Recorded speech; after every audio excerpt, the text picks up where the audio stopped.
Class 10 math.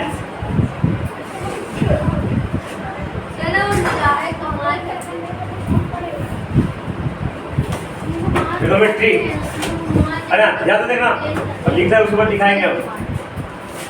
देखो ये right angle triangle है, कौन सा ट्रायंगल है? ए बी सी है ना, ये कौन सा ट्रायंगल है? Right angle triangle. अब राइट एंगल ट्रायंगल में ध्यान रखना, ये कितना डिग्री हो गया? 90। राइट एंगल ट्रायंगल पता है? The triangle in which one angle measures 90 degree. The triangle in which one angle measures, इन्होंने राइट एंगल, तो ये 90 डिग्री हो गया। इसके सामने वाला होता है, ये जो साइड है ये हाइपोटेनस, बहुत इंपॉर्टेंट चैप्टर है बेटा, ध्यान रखना। और ये और एनसीईआरटी दोनों बना देना, उसमें तो हल्का होगा हाइपोटेनस, नीचे वाला होगा बेस। ये क्या हो गया? बेस। ये कुछ भी हो सकता है, परपेंडिकुलर भी हो सकता है, आगे जाके बताएंगे। ये हो गया तुम्हारा परपेंडिकुलर, लेकिन ये इंटरचेंज होता है, लेकिन हाइपोटेनस हमेशा फिक्स रहता है। हाइपोटेनस हमारे डब्बे के सामने ना रहेगा, समझ में आ गया?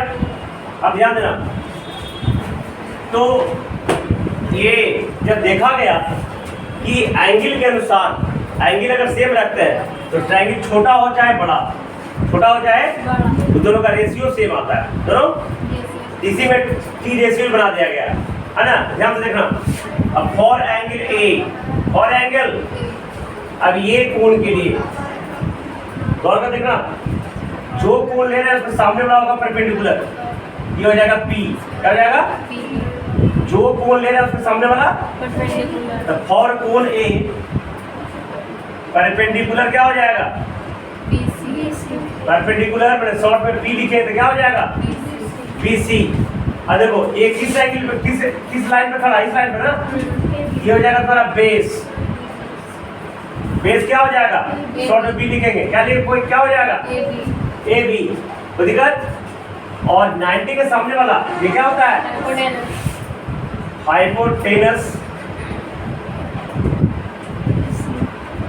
शॉर्ट में लिखेंगे एच, ये हो जाएगा तुम्हारा कौन जी? वो दिक्कत समझने में। लेकिन for angle C, for angle अगर कोण को चेंज कर दें, ये वाला, इसके सामने कौन होगा? ये तो परपेंडिकुलर क्या हो जाएगा? परपेंडिकुलर हो जाएगा ए बी, ठीक है। जो कोण ले रहे हैं, जो कोण कंसीडर कर रहे हैं उसके सामने वाला क्या होगा? परपेंडिकुलर। वो कोण जिस पे खड़ा है वो क्या हो जाएगा? बेस। बेस, तो बेस क्या हो जाएगा? बीसी। बेस हो जाएगा तुम्हारा, और हाइपोटेनस नीचे के लिए होता है, तो हाइपोटेनस क्या हो जाएगा? हाइपोटेनस।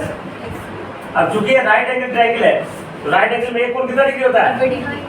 इधर पाइथागोरस थ्योरम एप्लीकेबल होता है, पाइथागोरस थ्योरम। पाइथागोरस थ्योरम क्या हो जाएगा? जो 90 के सामने वाला एच स्क्वायर है ना, ये परपेंडिकुलर और बेस के स्क्वायर के बराबर होता है, सम का, यानी एच स्क्वायर बराबर बी स्क्वायर प्लस, यहाँ से 3 फॉर्मूला निकलेगा। एच बराबर क्या हो गया? ये स्क्वायर होता है जाके अंडर रूट, बेस बराबर क्या होगा? बी स्क्वायर प्लस, वैसे बी निकालने का है, एच स्क्वायर माइनस, वैसे बी निकालने का है, H square minus B square. समझ में आ गया? तो अगर कोई दो साइड हमको पता है तो इस पाइथागोरस थ्योरम को अप्लीकेबल करके तीनों तीसरा साइड हम आसानी से पता। अब देखो, जब ये देखा गया तो जब एंगल सेम रखा गया तो सभी का रेशियो क्या है? सेम आया। छोटा ट्रायंगल है, इसलिए टी रेशियो बनाया गया। कितना? 6 ट्रिग्नोमेट्रिकल रेशियो है, 6 ट्रिग्नोमेट्रिकल रेशियोज बनाए गए, है ना। पहला ट्रिग्नोमेट्री का नाम है साइन, क्या नाम है? साइन। और जो एंगल है, ये जो थीटा, जो ए साइन थीटा, ये अगर एंगल ए को मान ले, थीटा मान ले, क्या मान ले? इसको ऐसे जो ऐसे लेते हैं, इसको थीटा पढ़ते हैं, क्या पढ़ते हैं? तो ए को मान लिया एंगल थीटा, तो साइन थीटा। अगर ए को नहीं कुछ मानना है तो साइन ए ही रह जाए। दिक्कत, तुम साइन ए लिखो या ए को अगर मान लो थीटा, साइन थीटा हो जाएगा। अगर ए का मान 30 डिग्री है, थीटा हो जाएगा sine 30 degree. Sine T ratio आ गया और थीटा एंगल हो गया, क्या हो गया? तो साइन थीटा किसको रेशियो माना गया पता है? हाँ, P बटा H। किसी भी राइट एंगल ट्रायंगल के परपेंडिकुलर और हाइपोटेनस के रेशियो को साइन बोला गया। क्या बोला गया? इसका फुल फॉर्म भी ऐसा ये नहीं होता, बाद में बताएंगे। दूसरा टी रेशियो का नाम है कॉस, और थीटा वहां पे क्या है? एंगल। तो ये जो है राइट एंगल ट्रायंगल के B और H के B और बेस बाई हाइपोटेनस को, है ना, क्या माना गया? क्या कहा गया? cos theta. क्या थीटा? cos theta. तीसरा रेशियो जो बनाएगा उसका नाम है tan, और थीटा वहां पे क्या है? एंगल। एक इसको बनाया गया परपेंडिकुलर बाई बेस, की for perpendicular, B for base. चौथा जो है cot थीटा। कौन थीटा? cot थीटा जो tan थीटा का अपोजिट है। tan थीटा क्या है? मैंने 1 बटा tan थीटा, 1 बटा tan यानी tan थीटा क्या है? 1 बाई उल्टा है बेटा tan का, इसलिए 1 बटा, तो ये कितना P बटा B था ना, ये क्या हो जाएगा? B बटा B। पांचवा जो रेशियो है cosec थीटा, ये साइन का उल्टा बनाया गया। क्या बनाया गया? 1 बटा, तो ये हो जाएगा H बटा P। क्या हो जाएगा? जो छठा रेशियो बनाया गया ये sec थीटा, है ना, ये हो गया 1 बाई cos थीटा, 1 बाई, ये हो गया H बटा में B, H बटा में, ठीक है।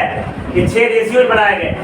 अब देखो इसको याद करने के लिए तरीका देखो बेटा, है ना, इसको याद करने के लिए ट्रिक है।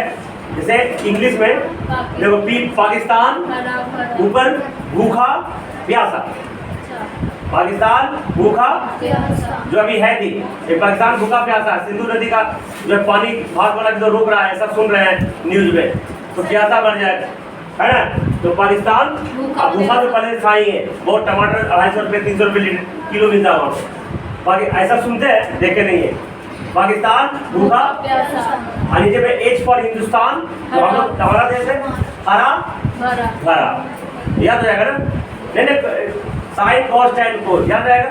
पाकिस्तान भूखा, हिंदुस्तान, अब बाकी उलट दो, है ना, बाकी कर दो। ये हिंदुस्तान हरा भरा बटे पे पाकिस्तान भूखा उलट जाएगा।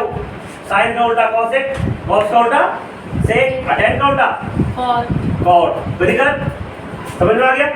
लिखो या ट्रिगोमेट्री, जल्दी लिखो। तो trigonometry related with, trigonometry related with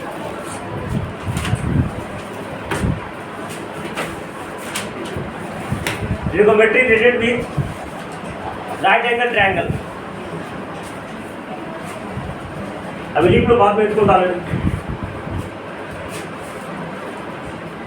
right angle triangle लिखे तो right angle triangle, right angle ANGLED, right angle triangle.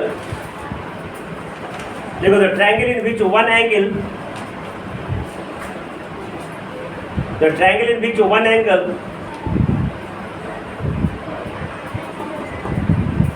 measures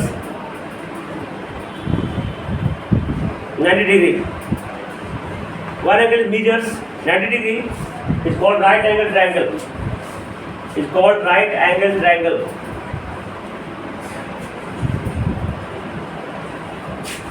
आगे लिखेगा in any right angle triangle, in any right angle triangle in which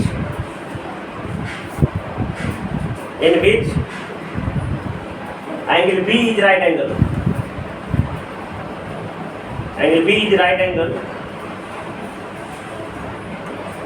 angle then उसका उतार लो बेटा इसको। देख ये फोटो ड्रॉ कर लो, फोटो कर लिया, जहाँ पे B पे राइट एंगल है, दूसरा मैंने लिया कि B पे राइट एंगल, और A और C क्या है? Acute angle. कौन एंगल? तो लिख देना फॉर एंगल A परपेंडिकुलर कौन हो जाएगा, बेस कौन हो जाएगा, और हाइपोटेनस कौन हो जाएगा। और एंगल C, और एंगल परपेंडिकुलर क्या हो जाएगा? फिर पाइथागोरस थ्योरम जानते करते हो, इसी राइट एंगल ट्रायंगल है, ट्रायंगल चैप्टर में इसको प्रूव भी करेंगे पाइथागोरस थ्योरम को, इसी में डेट में पढ़ने का है। तो A का स्क्वायर बराबर B स्क्वायर प्लस यहाँ से 3 फार्मूला एप्लीकेबल आ जाएगा, है ना। हाइपोटेनस कैसे निकालेंगे, दो को बताया तो हाइपोटेनस कैसे निकालेंगे और बेस कैसे निकालेंगे। ये उदाहरण लेना फिर लिखना देयर आर 6 ट्रिग्नोमेट्रिकल रेशियोज, है ना। There are 6 trigonometrical which are following, उदाहरण लेना इसको। बाकी अगले क्लास में कल करेंगे। जल्दी कॉपी करो।